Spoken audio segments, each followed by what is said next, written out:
Doctor Iván Duque, bienvenido a Palabras Más. Álvaro, es un placer estar acá en su programa.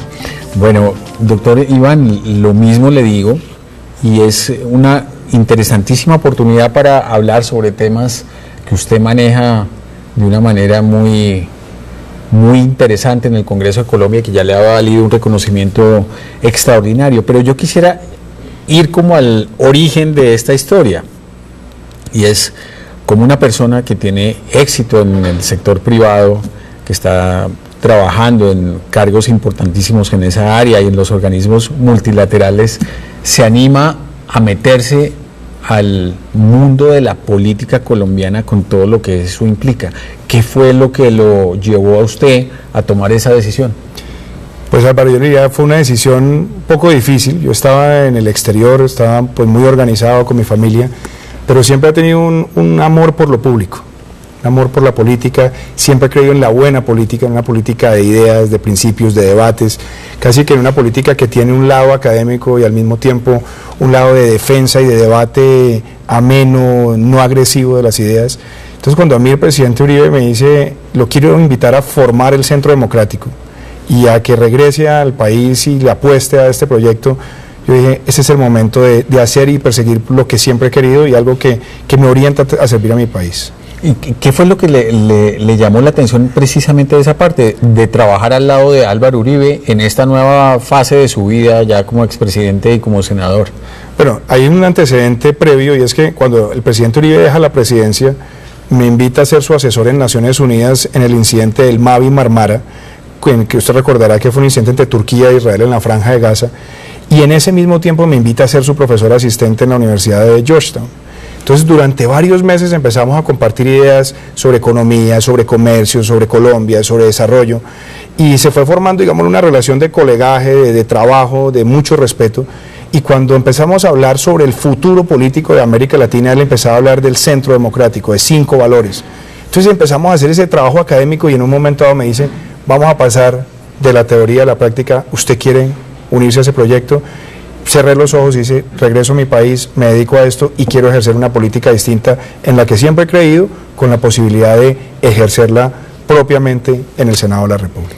¿Qué le parece interesante de la personalidad política de Álvaro Uribe? Yo creo que el amor por la gente. El presidente Uribe es una persona que realmente le dedica al servicio público, a resolver, a escuchar a los ciudadanos mucho tiempo. Lo segundo, el rigor, yo diría que académico con el cual ejerce la política. El presidente Uribe es una persona que está estudiando permanentemente temas, que confronta con argumentos a personas que piensan distinto, y yo diría que lo tercero es una persona que le dedica a la política un ejercicio de principios. Él todos los días está pensando en cómo se es consistente, se es congruente, se le da cariño a las personas y se es competente en la formación personal para el ejercicio de la política. ¿Qué podría mejorar Álvaro Uribe? Bueno, yo creo que ya después de tantos años, las personas, como dicen, las personas ya se van así. Yo creo que a diferencia de muchos políticos que se quedan anclados en sus convicciones pasadas, el presidente Uribe tiene una enorme ventaja y es que renueva constantemente sus ideas. Entonces, él muchas veces cuestiona decisiones pasadas, otras veces dice, lo hubiera podido hacer mejor, otras veces dice, introduzcámosle estos nuevos componentes a la forma de transmitir el mensaje. Entonces, yo diría que, aunque ya él es una persona que tiene una trayectoria que uno podría decir, ya se fue así, es una persona que todos los días quiere renovarse en sus ideas, en su forma de comunicar y en su forma de ejercer la política. ¿Qué le ha impresionado positiva y negativamente de la política colombiana? Positivamente, yo creo que la política colombiana tiene mucha calidad de debate en algunos temas. Yo me he dado cuenta que, por ejemplo, los debates que se han dado en torno al proceso de paz con algunas personas en el Congreso es de muchísima altura. Yo creo que debatir, por ejemplo, con Horacio Serpa, debatir con Antonio Navarro, con Jorge Robledo, que son figuras muy importantes de la política y que quieren hacer una política con ideas, engrandece la calidad del debate. Y siento que para otros temas que son de enorme importancia, el Congreso termina subsumido o anulado de pronto por tener una política transaccional con el gobierno, o muchas veces porque se prefiere la dádiva inmediata o la negociación inmediata de pequeñas cosas, se anula la posibilidad de un debate más grande. ¿qué tan complicados son los niveles de interlocución con las personas que están en sectores opuestos a lo que plantea el Centro Democrático? Pues vea, yo siempre he creído en una política que se ejerce sin agredir a las personas. Yo creo que en la medida en que la política se ejerza con un sano debate de ideas y haya respeto, la política se engrandece. Entonces, por ejemplo, con Claudia López, que es una colega del Congreso, Claudia muchas veces ha tenido posturas a veces muy duras frente al Centro Democrático, a veces injustas, por ejemplo, frente al presidente Uribe, pero hemos logrado tener un entendimiento en temas políticos o inclusive disensos muy grandes en temas políticos con respeto. Con Jorge Robledo. Jorge Robledo es una persona por la cual también tengo enorme respeto, somos de ideas totalmente distintas en muchos aspectos frente a la economía, pero cuando nos sentamos a debatir, cuando confrontamos nuestras ideas, yo creo que uno se da cuenta que se puede construir cosas para el futuro del país. Eso en términos de lo que la gente está pensando o sintiendo o discutiendo en el contexto de la construcción de paz, ¿qué le dice? Pues mira, yo creo que el tema de la discusión de la paz se ha caído en un espacio maniqueo. Yo creo que el gobierno, para tratar de garantizar su gobernabilidad, ha tratado de dividir el país entre amigos y enemigos de la paz. Y eso le ha hecho mucho daño a Colombia, porque yo creo que todos los colombianos queremos la paz. Y hubiera sido más importante tener un debate franco, tranquilo, sobre los aspectos que una gran mayoría de colombianos coincidimos, por ejemplo, en que aquellas personas que han cometido delitos de lesa humanidad pues no puedan entrar a la elegibilidad política. Por ejemplo, que ciertos delitos de lesa humanidad tengan pena privativa de la libertad en condiciones carcelarias. Eso no es una tendencia radical. Lo que estamos diciendo es, a la luz de los mismos desarrollos del derecho internacional, a la luz de nuestros valores, en una negociación podemos reducir la pena en aras de construir la paz, pero no la ausencia de pena. Y algo, por ejemplo, también muy importante, nosotros siempre hemos defendido la reinserción y la desmovilización masiva de la base guerrillera. Yo creo que ahí se pueden lograr muchísimas más simplificaciones del proceso para concentrarnos en los máximos cabecillas. Entonces, le duele a uno que cuando uno defiende esas posturas, que son posturas racionales, tranquilas, terminemos siendo tildados de extremistas solamente para servir a ese propósito maniqueo de dividir al país entre amigos y enemigos de la paz. Yo creo que si pudiéramos tener un debate donde nos despojáramos de seguir dividiendo el país en esos dos grupos y pensáramos en la paz sostenible hacia el futuro, para que este proceso no tenga errores que después se paguen por futuras generaciones, seríamos más efectivos. ¿Qué va a pasar si el proceso de paz sigue avanzando como está avanzando? Ya, digamos, parecería que este año se va a dar un acuerdo final, y esos temas a los que hace referencia usted, que plantea el Centro Democrático, no se plasman finalmente en el formato del acuerdo, que va a llegar Colombia, digamos, de manera incompleta a dar ese paso. ¿Qué sería lo deseable para poder concretar ese tema tan importante para el país en un consenso general de la sociedad, incluyendo al Centro Democrático? Es que yo creo que la base de la construcción de la paz no puede ser solamente la bandera de un gobierno o de un presidente, porque esto no es la construcción de la paz lo que estamos viendo. Esto que estamos viendo es, yo diría que el fin del principio de un proceso de negociación, donde va a haber un acuerdo, bueno, malo, regular, y el país entero va a tener que vivir con ese acuerdo. Entonces lo que uno debe tratar de garantizar es que por lo menos en el acuerdo de justicia la impunidad no sea un factor protuberante, porque una paz que se construya con la percepción ciudadana de lo que hay es impunidad o el premio a algunas personas que han cometido crímenes a lo largo de muchos años, yo creo que puede terminar engendrando nuevas violencias y por lo tanto una mutación de la violencia que tenemos hoy en cabeza de una sola agrupación terrorista como FARC o como ELN, a pequeños microcosmos de organizaciones de impacto territorial que van a generar más violencia, más extorsión, más secuestro. ¿Qué me preocupa a mí? El tema de justicia. El igualamiento, por ejemplo, en el tribunal de las fuerzas militares y de la guerrilla. ¿Qué me preocupa a mí? Que, por ejemplo, estemos dándole una extensión de delito político a crímenes que no deberían ser tolerables por una sociedad por la misma degradación misma de esos crímenes. ¿Qué me preocupa a mí? Que no sepamos cuál va a ser la estructura procesal y las garantías procesales para aquellos civiles que van a querer involucrar en esa jurisdicción. Entonces, ¿por qué no tenemos una jurisdicción solamente para quien se está desmovilizando por la violencia que ha cometido? Y no trasladarle a la historia de Colombia, como lo quieren las FARC, que esta historia empezó en el 57 y ahora tenemos que mirar hacia atrás a ver dónde están los culpables, como si fuéramos iguales, la ciudadanía que está desarmada con quienes han empuñado las armas para someter al pueblo colombiano. ¿Qué impresión tiene del Tribunal de Justicia que se deriva de los acuerdos a los que se ha llegado con las FARC? Me parece que tiene más ambivalencias que certidumbres. No sabemos bien cómo va a estar conformado, no sabemos bien cuáles van a ser las garantías procesales, no sabemos bien si va a sustituir o no el resto de la justicia que tenemos en el país, no sabemos a qué tipo de evaluación o de seguimiento o de escrutinio se van a someter los magistrados que estén allí.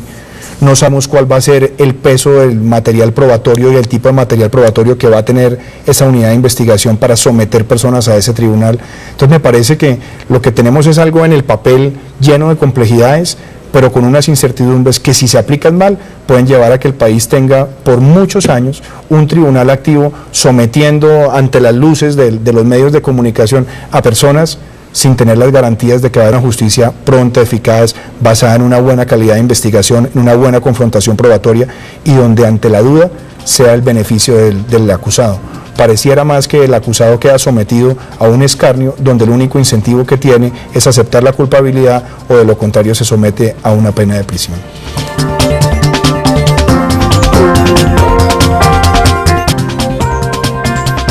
¿Cómo ven ustedes desde el Centro Democrático noticias como las que se conocieron en las últimas horas de la compulsa de copias para investigar al expresidente Álvaro Uribe en el tema de la muerte de Pedro Juan Moreno, por ejemplo? Bueno, yo le voy a hablar desde el ámbito primero personal, y después le hablo desde el ámbito de partido. A mí me parece que es una infamia más. Y es una infamia detonada por criminales que el mismo presidente Uribe combatió, que el presidente Uribe desarmó, y que además, usted se da cuenta, les quitó su fuente de negocio. Pero adicionalmente me llama la atención que compulsen copias con una debilidad probatoria tan grande, pero además con las discrepancias de fechas.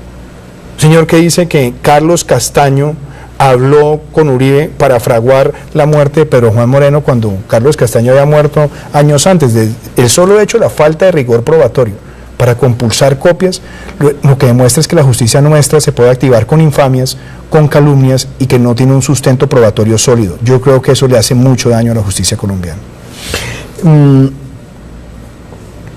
Versiones encontradas sobre nuestra situación económica. Por un lado, el gobierno ve con preocupación algunos temas, pero en general tiene una percepción optimista basada en algunos indicadores. ¿Cuál es la realidad desde su punto de vista del estado de los temas económicos en Colombia hoy y lo que nos espera en este año, que parece bien complicado? Mire, yo creo que en este momento una vez más estamos viendo un ejercicio casi que de polarización entre dos bandos. Entonces el gobierno habla de los pesimistas y se define a sí mismo como un optimista. Yo lo que he dicho es que para entender la situación económica de Colombia tenemos es que ser realistas.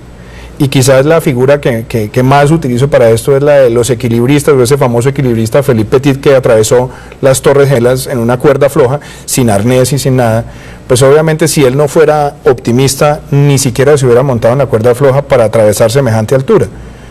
Tenía confianza porque tenía las habilidades, pero sabía el tamaño de precipicio que estaba a los dos lados. Entonces yo creo que hoy la situación de la economía colombiana ha cambiado, y ha cambiado porque nosotros nos volvimos un país petróleo dependiente sin ser un país petrolero. ¿Qué pasó? El petróleo llegó a representar más del 15% de los ingresos de la nación, 70% de lo que la nación recibía de utilidades de sus empresas, en ese caso Ecopetrol, 85% de las regalías, 40% del mercado de divisas, 40% de la capitalización del mercado bursátil. Entonces, cuando hacemos una planeación de largo plazo en un precio de petróleo por barril de $99 y se cae todo esto a 36 que estamos en este momento, o menos de 36, quiere decir que nosotros nos tenemos que reflexionar o tenemos que analizar si utilizamos los recursos de la manera indicada. No. Tenemos que analizar si hicimos inversiones de largo plazo para hacer sostenible el gasto público. Tampoco. Entonces nos viene una etapa de gran apretón y las consecuencias ya las estamos viendo. Por el peso del sector petrolero en la inversión extranjera, cayó 26%.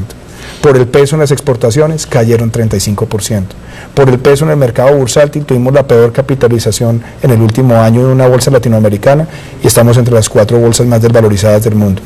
Una devaluación de casi el 40% que se ha traducido en inflación y una inflación que se vuelve más dolorosa para los hogares más vulnerables. Entonces yo le diría, estamos en una época de grandes vulnerabilidades y el peor error sería reemplazar esa renta extraordinaria por impuestos. Yo creo que se necesita hacer una reforma fiscal, pero bajo ninguna circunstancia los impuestos van a poder reemplazar a esa bonanza petrolera. ¿Era posible prever una situación como esta o este asunto es como una especie de accidente en el cual no hay responsabilidades? Bueno, yo creo que prever una caída del precio del petróleo de 99 a 36 pues sería absurdo pensar que alguien podía prever eso. Sí es cierto que desde el año 2013 había analistas que estaban viendo el crecimiento de la producción en Estados Unidos, que pasó en los últimos 6 años de 5 millones a 10 millones de barriles diarios, lo cual implicaba una sobreoferta, que se veía la desaceleración china, la lánguida recuperación de Europa. O sea, había factores que podían por lo menos decir que el precio no iba a ser de $100. ¿Esa caída tan grande? No. Pero lo que a uno sí le duele es que en los momentos de las vacas gordas, como no somos un país petrolero, yo creo que el gran error que cometimos fue haber expandido los gastos permanentes basados en una bonanza transitoria. Y hoy, cuando nos pasa la factura, nos hemos dado cuenta que, por ejemplo, en las regalías, que hicimos una gran reforma entregándole los recursos a todos los departamentos, la ejecución del Fondo de Desarrollo Regional menos del 10%, la ejecución del Fondo de Ciencia y Tecnología menos del 12%. Entonces no han quedado hoy visiblemente las grandes obras que utilizamos con la renta petrolera. Se cayó la renta, teníamos que capitar la Financiera de Desarrollo Nacional para Infraestructura, nadie pensó cuando teníamos la bonanza en capitalizar esa financiera, tuvimos que vender Isagen para hacer esa capitalización. Entonces yo creo que hoy estamos desnudos ante esta caída y lo que tenemos como colombianos es que pensar en una solución de consenso para que las finanzas públicas en el largo plazo no se vean seriamente afectadas. Evidentemente sí estamos mejor que muchos países de la región. Aunque el panorama que usted dibuja es preocupante, pero sí estamos mejor que otros países de la región. ¿Cómo interpreta esa situación de Colombia en el contexto de la región de América Latina? Yo la veo como con sabor agridulce. O sea, yo también celebro que nosotros estemos creciendo más que otras economías de la región, pero lo que no podemos es sentarnos en los laureles sobre la base de ese crecimiento. Entre otras cosas, ¿por qué? Si usted mira el déficit fiscal de Colombia para el año 2016, es el segundo más grande después de Brasil. Si usted mira el desempleo entre Brasil, México, Chile, Perú y Colombia, tenemos el más alto. Si usted mira el déficit de cuenta corriente entre los mismos 5 países, tenemos el más alto que Brasil. Si usted mira la caída de las exportaciones ante esta caída global de precios de materias primas, la nuestra es más pronunciada inclusive que la de Brasil. Nuestra caída fue del 35%, la de Brasil fue apenas del 15%, y es la más pronunciada de esos 5 países de referencia. Entonces yo creo que afortunadamente hay factores que han detonado crecimiento, pero me parece que si nos sentamos en los laureles solamente a vivir de esa gloria y no nos damos cuenta de las dificultades fiscales que vienen y de las necesidades de reformar el aparato productivo del país, de tener una mayor diversificación exportadora, de pronto nos vamos a quedar prácticamente con un salvavidas de plomo. Desde su punto de vista, ¿qué incidencia, si es que la hubo, tuvieron las elecciones pasadas, recientes, en este problema económico que estamos viviendo? Pues Álvaro, yo le diría lo siguiente, yo creo que hay cosas que tienen que ver con la calidad del gasto público, con el tipo de gasto público que tenemos en Colombia, que a mí me parece cuestionable. No me gusta un país donde entre el año 2012 y el año 2014 se gastaron casi 2.4 billones de pesos en publicidad y eventos. Me parece que eso era parte de esa euforia, de ese gran ingreso petrolero que ocultaba semejante derroche. Me preocupa un país donde entre el 2010 y el 2014 ampliamos en 18.000 cargos la rama ejecutiva sin haberla racionalizado adecuadamente. Me preocupa, por ejemplo, que el mismo Ministerio de Hacienda reconozca en su proyecto de presupuesto que el 60% del gasto de inversión en Colombia no se destina a inversiones económicamente productivas, lo cual reprocha la calidad del gasto. Y me parece que frente a la renta petrolera que nosotros tuvimos, porque llegaban muchos billones de pesos, yo diría que entre el año 2010 y el año 2014 fueron más de 60 billones, que llegaban producto de utilidades de Ecopetrol y que llegaban producto de los impuestos del sector petrolero, no veo dónde hicimos una gran transformación en materia de producción y de diversificar las exportaciones. Muchos países, Álvaro, que han tenido grandes bonanzas de materias primas, las han aprovechado para diversificar su aparato productivo. De nuestras exportaciones con valor agregado son solamente el 10%. Y si usted mira el mercado de Estados Unidos, 55% de nuestras exportaciones son petróleo. Si usted mira el mercado de Europa, 64% son petróleo. Si usted mira China, 73% es petróleo. Es un pesar que no hayamos aprovechado esa coyuntura de tanto ingreso para hacer una buena agenda de transformación productiva. Doctor Iván, lo invito a que hagamos una pausa para venir a hablar entonces de cómo Colombia puede afrontar esta difícil situación de la que estamos hablando. Muchísimas gracias. El precio del dólar en Colombia. ¿Qué es lo bueno y qué es lo malo? Bueno, yo creo que lo más malo es que esa devaluación se ha traducido en inflación. ¿Por qué? Porque obviamente el país en los últimos años se había convertido en un gran importador de insumos, de alimentos, de materias primas, de materias para transformación industrial, y entonces al darse una devaluación tan grande ha generado un encarecimiento de los productos para los consumidores, ha generado un encarecimiento de la importación de maquinaria para la transformación productiva en la industria, que además, si le sumo otros elementos tributarios, lo hace cada vez más desincentivante. Pero yo diría que en líneas generales esa es traducción a inflación. Cuando usted ve que la meta de inflación del año pasado era del 4% y la devaluación empezó a afectar el sector de alimentos y llegamos a ver devaluaciones de inflación de alimentos del 9%, o empezamos a ver inflación en todo el país del 6.7 volándonos la meta, yo diría que el primer efecto es negativo para el bolsillo de los colombianos, sobre todo para los de más bajo ingreso. Se ha vuelto muy regresiva esa devaluación para ellos. Y me sorprende que el ministro de Hacienda haya dicho esta devaluación va a ser el gran momento para el nuevo crecimiento de las exportaciones colombianas. Es el momento de la industria salir a exportar. Después de que nos dijeron eso en enero del 2015, en diciembre del 2015, las exportaciones de bienes industrializados en el país cayeron casi un 20%. ¿Por qué? Yo creo que por varias cosas. Una, es muy costoso importar maquinaria para la transformación productiva en Colombia. No solamente se vuelve costosa por esa devaluación, sino se vuelve costosa porque se grava con el impuesto al patrimonio y tampoco es deducible del impuesto del IVA las inversiones en bienes de capital. Creo que también es grave porque también otros competidores nuestros también devaluaron. Entonces no fue una devaluación solamente de Colombia. México también tuvo devaluación, Perú tuvo devaluación, Chile tuvo devaluación, inclusive China tenía una gran devaluación y la está teniendo para apuntarle al mercado de los Estados Unidos. Entonces el espacio nuestro para competir con las dificultades o con el costo país de Colombia para llegar con exportaciones distintas a las de bienes primarios a los Estados Unidos se ha vuelto muy difícil.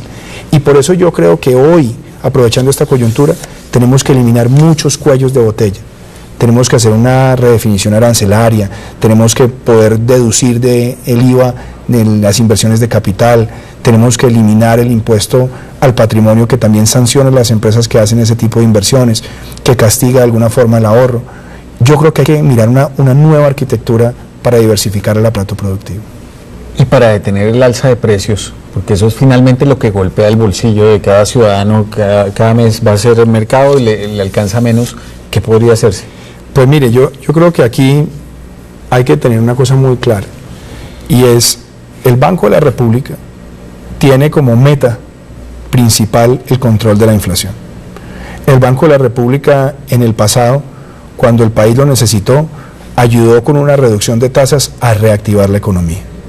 Hoy, ante la volatilidad de los mercados internacionales, los mercados están viendo con mucha preocupación si países como el nuestro van a ser rigurosos en cumplir con la meta de inflación o si por el contrario la van a relajar.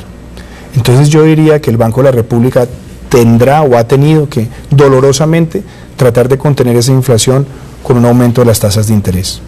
Yo creo que si nosotros dejamos que la inflación galope, pensando que podemos obtener crecimiento con un poquito de inflación y dejamos que la inflación se desborde, vamos a perder una confianza y una credibilidad de los mercados que después nos va a pasar la factura y será más costosa. Parece haber un gran consenso nacional sobre la necesidad de una reforma tributaria estructural. Desde su punto de vista, ¿cómo debe ser esa reforma? ¿Qué diferencias tiene con la que plantea el gobierno? ¿Y cuándo debe hacerse? Mire, yo le contestaría de la siguiente manera. Yo creo que un sistema tributario en un país tiene que obedecer a los objetivos de largo plazo que un país tiene en materia económica. El sistema tributario nuestro debería ser pro formalización, pro competitividad, pro inversión, pro ahorro, y es todo lo contrario. Entonces yo diría, la primera gran reforma que nosotros tenemos que hacer es orientar el sistema tributario a esos grandes objetivos de país. Lo segundo, nosotros tenemos que mirar muy bien la composición de los impuestos. Y ahí yo ya entro a la propuesta que hay de la Comisión de Expertos. La Comisión de Expertos ha presentado un documento bastante serio, tiene algunas cosas en las cuales yo tengo muchas diferencias, pero lo primero que me gusta es que, sin decirlo, porque guarda las formas, está reconociendo que las dos últimas reformas tributarias han sido desastrosas. ¿Qué hace? Elimina el IMAN y el IMAS, que fueron creadas con la reforma tributaria del 2012, elimina el CRE y la sobretasa del CRE, está simplificando el impuesto a las empresas, está haciendo más ágil el proceso de declaración, está eliminando un impuesto al patrimonio que debió haber terminado en el año 2010, está manteniendo por su fácil recaudo y predecibilidad el impuesto a las transacciones financieras, que me parece que son medidas acertadas. Me parece que busca evitar que en el lado de la sin ánimo de lucro se cuelen algunas organizaciones sin ánimo de lucro, que se valen de esa figura para hacerles guinces al sistema tributario. Me parece que hace falta más profundidad, pero esa diferenciación es necesaria. Me gusta el enfoque del fortalecimiento de la DIAN para luchar contra la evasión, reconociendo que la presencia de la DIAN en el territorio colombiano no supera 50 municipios, reconociendo que debemos tener mejores y mayores instrumentos de fiscalización, pero tengo una gran diferencia con esa propuesta. La forma en la que está enfocado el IVA, me parece que, si bien tratan de hacer cosas buenas en materia de simplificación, yo creo que la propuesta de gravar con un IVA del 10%, por decir algo, el Internet popular para estratos 1, 2 y 3 es desacertado. Creo que el gravar con IVA los computadores personales ante esta devaluación va a dificultar el acceso de la clase media y de otros ciudadanos a la tecnología. Creo que gravar un IVA del 5% al queso fresco, a los huevos o a la leche también le pegan, no solamente por la necesidad de un mejor balance nutricional del pueblo colombiano, sino porque también afecta muchísimo a los hogares de bajos ingresos. Entonces yo creo que estamos haciendo una reflexión sincera, clara, pero como todo, la reforma tiene, como la película del bueno, el malo y el feo, cosas buenas, cosas malas y cosas feas. La del IVA, yo no estoy de acuerdo con esa propuesta. No me gusta esa propuesta. Me parece que en una economía que se está desacelerando, que además tiene presiones inflacionarias, introducir unos IVAs tan duros, inclusive como el aumento del 19% del IVA a la medicina prepagada, pueden afectar muchísimo la confianza de los hogares y la capacidad de consumo del pueblo colombiano. ¿Cómo se imagina esta discusión en el Congreso? Pues mire, yo pensaría que una discusión de este nivel debe ser una discusión con grandeza, pensando en el país, pensando en los riesgos inmediatos y los mediatos. A mí me preocupa que el gobierno esté diciendo, no, yo nada más presento la reforma después del plebiscito. Eso es una falta de grandeza. El gobierno sabe que está en la cuerda floja, con optimismo, pero en la cuerda floja. Sabe el tamaño del pesimismo, sabe el tamaño de los riesgos que hay en distintos frentes de la economía. ¿Cuáles son los riesgos más importantes? Pues Álvaro, yo diría el primero, el frente fiscal. Es que el país, para que usted se haga esta idea, la regla fiscal, que es como la brújula nuestra de las finanzas públicas para el mediano plazo, está basada en un precio de largo plazo del petróleo de $77. Hoy estamos muy por debajo. Si revisamos eso, las metas de déficit para los próximos años van a ser muy dolorosas, con un agravante. Este gobierno le está dejando el gran ajuste al gobierno que viene. Entonces en el 2018 el país va a encontrarse, quien gobierne Colombia, con una cuesta de este tamaño, con una gran dificultad porque tiene inflexibilidades de gasto y con un gobierno que no le va a haber resuelto la situación. Entonces no podemos dejar de dar el debate ahora. Ahora, me parece malo que el gobierno esté haciendo la triquiñuela de primero resuelvo el plebiscito y después vengo con un paquete drástico. Yo creo que demos el debate en el Congreso con estas ideas que le he planteado a usted. Rechacemos los IVAs que no convengan, busquemos sí la simplificación, no gravemos más a la clase media y no desincentivemos la clase media. De pronto los umbrales para empezar a declarar renta a partir de 1.8 millones de pesos hay que revisarlos y hacerlos más altos. De pronto el tema del impuesto a los dividendos hay que manejarlo con mucha finura. Porque si bien es cierto que queremos gravar a quienes tienen más recursos, lo que hay que buscar es que ese gravamen, por ejemplo, no acabe con el desarrollo de los mercados de capital en Colombia. La bolsa de un país, la bolsa de valores, el mercado de capital es un lugar donde llega el ahorro de los ciudadanos para estimular el desarrollo empresarial. Si se crean más desincentivos para llegar allá, tras de que tenemos una de las bolsas más pequeñas por el tamaño de nuestra economía, vamos a sacar el interés de los ciudadanos para depositar su dinero allá. Y por otro lado, aquí lo que tenemos que entender es que la equidad no solamente se construye quitándole a la gente los ingresos, la equidad también se construye dándoles incentivos a quienes tienen capital para que inviertan productivamente, generen empleos estables, dignos y permanentes. Entonces, ese es el tipo de debate que yo espero que tenga el Congreso. Desafortunadamente, como el gobierno lo está poniendo en un tema de plebiscito, reforma tributaria, de pronto termina subsumido en la politiquería de no querer comprometerse con nada, de hacer discursos para la tribuna y no de resolver lo que el país necesita hoy para su sostenibilidad fiscal. En la práctica, ¿cuál es la diferencia del efecto de no hacer esa reforma ahora, con las características que usted menciona, o como finalmente quede configurada después del debate en el Congreso, o hacerla, por ejemplo, el año entrante? Pues es que, mire, mantener el statu quo es desastroso, porque la política tributaria que ha tenido este gobierno no puede haber sido peor, y se la explico por qué. La reforma del año 2014 es una reforma que terminó haciendo, uno, generando una tasa efectiva de tributación para las empresas que, como lo ha dicho FEDesarrollo, está por encima del 50%. Si usted mira las pequeñas y medianas empresas, es brutal, más del 60%. Si usted mira los incentivos para el ahorro, son terribles, porque si usted ahorra y ahorra patrimonialmente, lo castigan con más tributación. La formalización, cuando usted le pone semejante carga y esa asfixia tributaria a las empresas generadoras de puestos estables y de calidad, pues van a tener que decir: yo optimizo con máquinas o reduzco mi nómina, pero no voy a seguir creciendo ese empleo de calidad. Y otro elemento, la manera en la que el sistema está estructurado, que es complejo, que es difícil, que no es sencillo, registra altos niveles de evasión. Una evasión de IVA de más del 25%, una evasión de renta de más del 30% y una autoridad tributaria que es incapaz por fiscalización de salir a buscar dónde están esas grandes brechas de no declarantes. Entonces, mantener el statu quo, yo creo que lo único que va a hacer es perpetuar un sistema tributario que desincentiva la inversión, el ahorro, la competitividad y la formalización. Eso amerita que nosotros discutamos una reforma tributaria estructural. Pero si la necesidad de la reforma es solamente fiscal, para que el gobierno pueda seguir manteniendo un tren de gastos insostenible para reemplazar la renta petrolera, no vamos a hacer nada.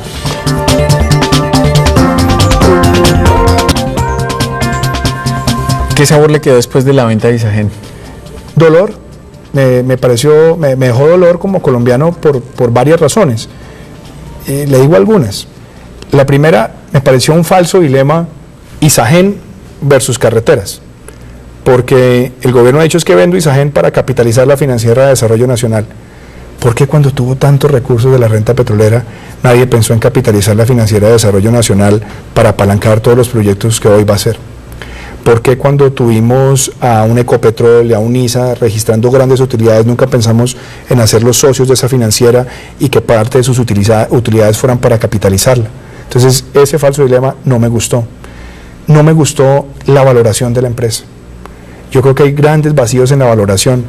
Por ejemplo, uno, Álvaro, los activos ambientales de la empresa. El presidente va a París, participa en la cumbre de la COP21, se habla de los activos intangibles de las empresas y tenemos la segunda generadora del país con 22.000 hectáreas y bosques primarios que son monetizables en el mercado de reducción y captura de CO2, y eso nunca fue contemplado en la valoración. Los estudios de la expansión del sector eléctrico. Isagen tiene una propiedad intelectual valiosísima, más de 100 estudios de dónde desarrollar hidroeléctricas, de dónde desarrollar geotérmicas, de dónde desarrollar eólicas, que hacen parte del acervo de conocimiento de una empresa que tampoco se vio reflejada en una valoración de flujo de caja. Y algo también que me pareció doloroso, y me lo han cuestionado inclusive amigos que han estado en ese sector: el activo del agua.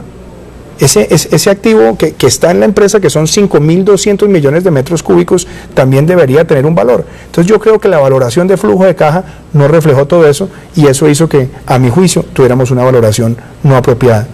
Y el dolor más grande, haber visto una empresa que ha adelantado proyectos tan complejos como Hidrosogamoso y tan necesarios, con una demanda que está creciendo al 4% por año durante las próximas 2 décadas, que se necesita para hacer proyectos complejos en materia social y ambiental, habérselo entregado a un solo proponente en una supuesta subasta que se convirtió en una compra directa. ¿Esos recursos estarán blindados para garantizar su buen uso, ya que, digamos, se decidió finalmente hacer la venta, la plata ya está y el destino está claro? ¿Usted cree que está blindada esa plata para invertirla realmente en lo que dice el gobierno que se va a invertir? Pues vea, lo que ha dicho el gobierno es que esa plata va para la Financiera de Desarrollo Nacional, que la Financiera de Desarrollo Nacional va a tomar esos 6 billones, entonces va a multiplicar por 5 o por 6 y le va a prestar eso a los concesionarios viales. Lo primero que nos dijeron era que la rentabilidad de esa plata iba a ser entre el 14 y el 18%. Ya la semana pasada en el diario La República la ministra dijo que el 10%. Lo primero que yo quiero es que el gobierno le cumpla al país con la rentabilidad que dijo que el dinero iba a tener. De lo contrario nos habría dicho mentiras. Lo segundo, a mí me sorprende quienes dicen es que el Estado no tiene por qué estar en el sector eléctrico porque está hiperregulado, es un sector muy competitivo, pero sí están de acuerdo con el Estado banquero. Porque yo lo que creo es que si el Estado va a ser banquero, entonces que el Estado diga si va a prestar competitivamente con el mercado. Porque el argumento ahora es que va a corregir una falla de mercado porque los concesionarios no pueden tomar los créditos en la tasa de interés dependiendo de los niveles de riesgo que un banco comercial le daría, pero que eso sí lo haría la Financiera de Desarrollo Nacional. Entonces ya usted ve proyectos, créditos sindicados de 20 años de plazo, 8 años de gracia, y la preocupación, doctor Álvaro, es, ¿le vamos a corregir esa falla de mercado a unos pocos cuando, por ejemplo, en la pyme colombiana, que representa el 99% de los negocios, el 35% del PIB, solamente tiene el 14% de los créditos comerciales? O en el sector rural, donde solamente 3 de cada 10 pequeños productores tienen acceso al crédito, y donde para financiar las vías 4G le sacaron 2 billones al Banco Agrario para prestar por debajo de la tasa de mercado, para que fuera atractivo el cierre financiero de los concesionarios. Entonces, yo le diría en resumen, yo quiero que la rentabilidad que prometieron sea, que la efectividad de la financiera para realmente dar proyectos sostenibles sea, y que nos aclaren cuáles son las externalidades de muchas de esas vías, porque me he encontrado con perlas como esta. Algunos proyectos de 4G, donde 1 kilómetro vale 15.660 millones de pesos. Yo quiero saber si por peajes y por rentabilidad o por un número de vehículos por día, ese tipo de carreteras van a ser rentables. Economía regional, caso Venezuela, ¿cómo lo ve? ¿Qué destino le ve a corto plazo y qué efecto puede tener sobre Colombia? Yo veo lo de Venezuela una crisis tremenda. Ya un país que tiene una inflación totalmente descontrolada, un país que no tuvo una política fiscal seria, que gastó y gastó y gastó y otorgó subsidios sin ninguna sostenibilidad, que tiene control de precios y que tiene control de cambios. Yo creo que el día que Venezuela tenga que hacer una gran reingeniería económica va a ser todavía más doloroso, porque el día que liberen el control de cambios, yo creo que va a haber una estampida de salida de recursos del país. El día que hagan una liberalización de precios, ya hay una inflación desbordada con control de precios, va a ser todavía peor. Y creo que en el caso nuestro, pues los riesgos ya están allí. Yo creo que ya de pronto no van a necesitar que expulsen colombianos como lo ha querido hacer abruptamente el señor Maduro, sino que muchos colombianos ante esa tragedia económica van a querer cruzar la frontera buscando oportunidades en el país, y el país tiene que estar preparado para ello. Porque lo peor que nos puede pasar es que nos tomen con los calzones abajo sin haber dimensionado el drama social y económico que puede detonar una migración masiva a Colombia. Yo creo que nosotros hoy necesitamos hacer un planeamiento de las zonas de frontera, no solamente pensando en la vocación de desarrollo, sino también en los riesgos que se pueden dar una vez caiga más profundamente la economía venezolana. El tema de Argentina, con el cambio de gobierno, péndulo otra vez, Mauricio Macri tiene otra visión completamente distinta de la política, la economía, del papel de Argentina en América Latina, del Mercosur. ¿Ahí qué cree usted que hay de interesante? Bueno, yo creo que Argentina, usted lo conoce bien, usted fue embajador en Argentina por largo rato. Argentina venía de de unos gobiernos excesivamente populistas. Y ese exceso de populismo pues se vio reflejado en la política cambiaria, en la política comercial, en la política fiscal. Y yo creo que el populismo tiene una gran tragedia para los pueblos, y es que en un principio son muy finos en el discurso de pan para hoy, cuando lo que en realidad están incubando es hambre para mañana.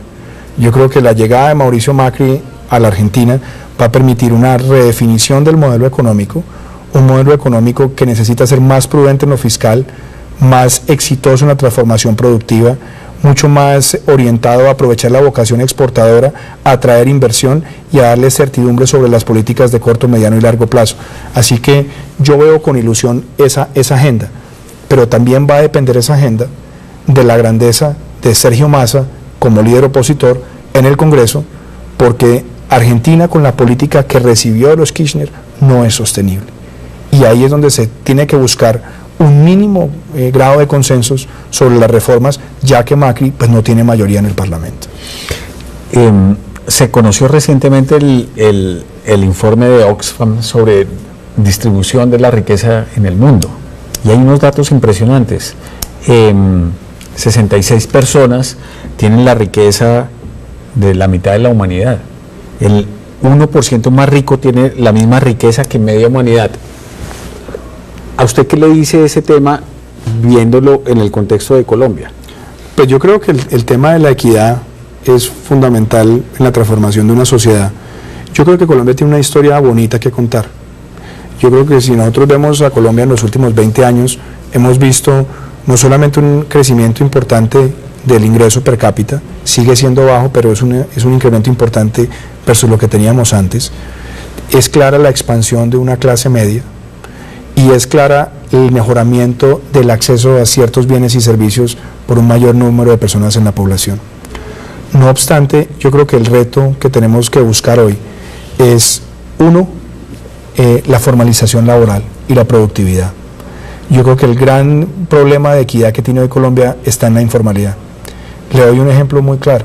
Colombia tiene aproximadamente, según cifras del DANE, 21 millones de personas ocupadas, 7 millones de personas contribuyen a pensión y salud, pero solamente 2 millones de personas se pensionan. Entonces, eso es una informalidad en el largo plazo de más del 70%.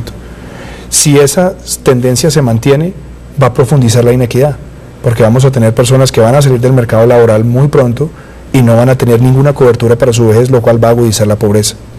Por otro lado, tenemos muchas personas que están empleadas en cuenta propia, muchas personas que viven del rebusque. Entonces, yo creo que el gran reto de equidad que tenemos que construir en Colombia, y yo creo que en la mayoría de países emergentes, es empleos estables, dignos y permanentes.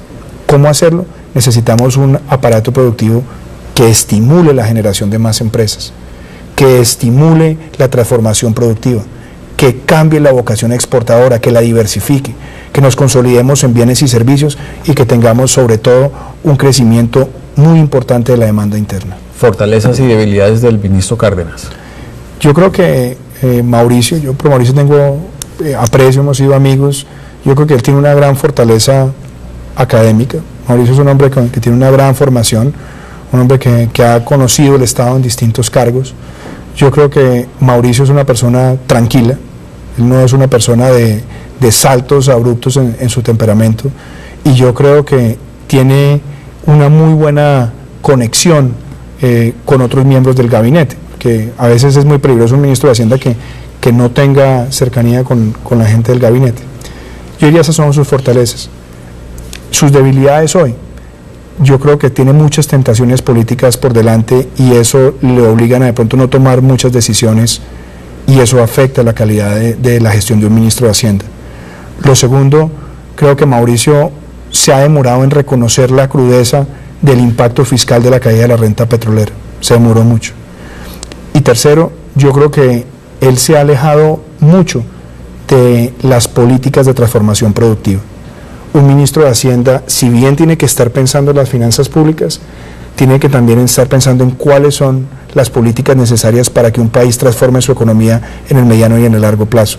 Si usted ve el plan de desarrollo que él mismo avaló, en el plan de desarrollo apenas el 1.2% de los recursos son para transformación productiva y el 64% de los recursos de competitividad se espera que salgan de los bolsillos del sector privado. Para terminar, senador, su futuro en la vida pública, ¿cómo lo ve a mediano y largo plazo? Pues Álvaro, yo regresé a mi país después de haber trabajado mucho por mi país por fuera para construir partido.